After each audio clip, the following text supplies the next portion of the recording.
So, I'm Davis and this is Charlie. And we're both animators, and today, this is the first episode of our Animators Breakdown series. Yes, sir. So, right now we're going to be watching a couple of clips from the first episodes of some anime, and then we'll sort of break it down and explain what's going on and like how it works, because one of the greatest magic tricks of all time is animation. Yes. It's just like one of the best things to learn, and it is pretty much all smoke and mirrors. So we'll guide you through like what's going on, and then break it down for you. This'll be over sooner than you think. I call on the blue-eyes white dragon. So first thing, I guess, would be that they're doing a lot of wide shots, not a lot of up close personal. Like stuff like you notice characters like whole bodies totally motionless, mouth very just still. That's classic anime. I mean, that just saves on time and resources. It just makes it easier because really you just have to pay attention to the facial features and just to see that they are talking. Because when you animate currently now and today, you have your drawing tab, whether it's digital or on paper. You only draw the things that need to move. Yeah. If it doesn't move, digital when they process everything to scan it in and color it. It will pretty much just take care of itself. That's the colorist's job, and to do the vectors and coloring. So you don't have to worry about drawing every single little detail. If you do that though, it's in Japanese, for Japanese anime and stuff, it's called sakuga, which basically just literally means to draw pictures, and that's every single frame drawn by hand, every little detail, such.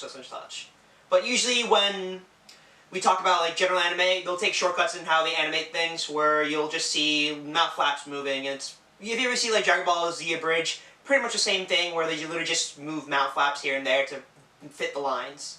Guess what we're watching next, Charlie? Yes! Soul Eater, baby!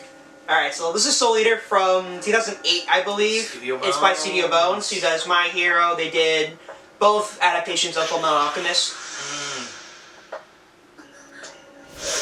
Solid. She just got murked. Yep.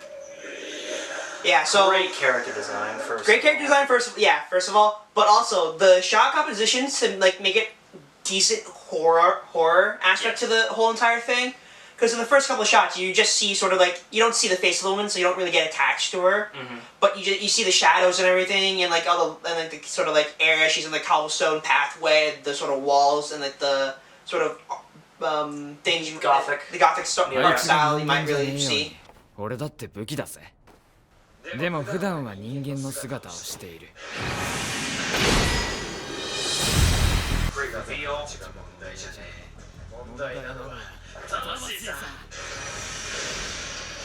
Yeah, good effects in the long run though, because that's probably just like a It's probably just a white. I would say it's probably a white filled like image with a blue outline. That's what I would say about this image. And when you get to After Effects, a little blurred. A little bit of blur, and then the glow effect inside After Effects. Because if you don't know, pretty much everything you see in anime, the lighting to basically the end product is practically done with After Effects. I want to point out one more thing in the background. A big thing you want to learn about is warm and cool colors. And you can see in the corner and the sides, when we're in a closer shot, it's just we get the warm color of the buildings, like a orange glow. In the back, though, we get the dark blue shadows. It's a nice purple. Yes, with a nice purple. Looks really good together. And just, colors that work with each other. Like, you want to study the color wheel immensely. It helps a lot. Learning the color wheel is a lot helpful and seeing what works together and what doesn't. Exactly. But it's all experimentation. Yeah. And there are tools that help you with that. Yeah, Adobe definitely has a website where it's like, okay, you choose like 3 colors and then Adobe will choose the rest for you and you're fine. Yeah, exactly. Oh my god. Yes. This is gonna be a fun one. Yeah. So watch 2 parts of One Punch Man right here, and then we'll talk about it. Notice in the shot, not a lot of detail in the background characters, it's fine, but still a great amount of movement. Yeah. And then we just cut to reaction shots of what just happened, which is a big explosion. Yeah. And then you just get this like kind of sort of camera movement, like a crane shot moving upwards to see the full length of who we are. This knockoff Piccolo, voiced by the Japanese voice actor of Frieza in the anime, I think. You also see in that shot right there, I'm pretty sure like every layer, it's probably different. Each smoke is probably different layer, every color. Yeah. So this is what we're talking about with speed lines. You see the big purple background is just kind of sort of smeared. Yeah. And then you have the sort of lightning effects, which is most likely done on ones, I would assume. I would probably say so. Because essentially ones are just 1 frames, 2s are 2 frames. No, it's actually done on 2s. Oh, no kidding. Yeah, so this is done on 2s, which is really impressive because, like I said before, animation is usually done on 3s because it's roughly what saves time and money. But this was apparently done on 2s, so.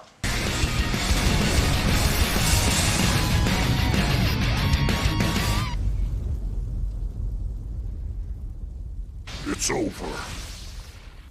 What was that surface dweller? He was so strong. Who? Me? I'm just a guy who's a hero for fun.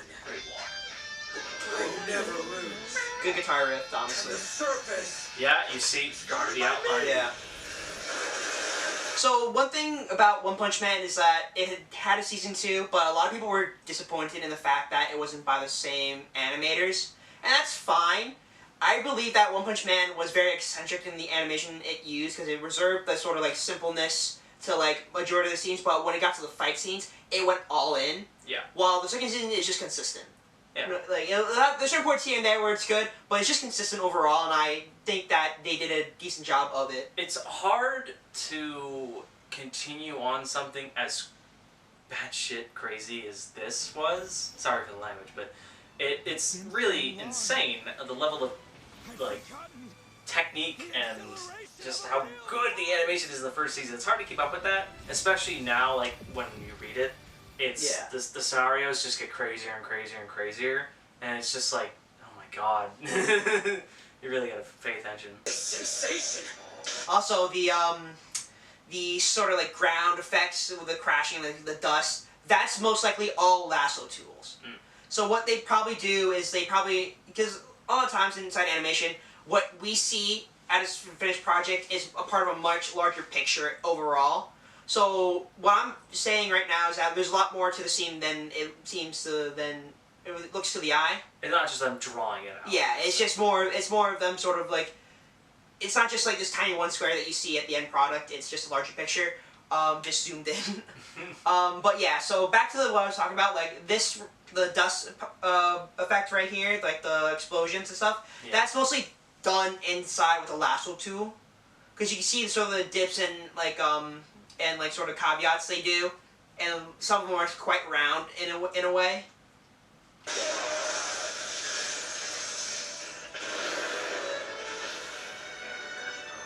It's been so long.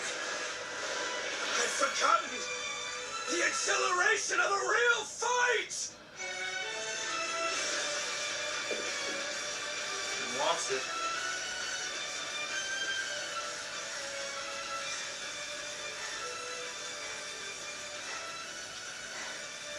It's all coming back to me now. Love it. Deep touch of This the is it. clouds. It's Yeah. awesome.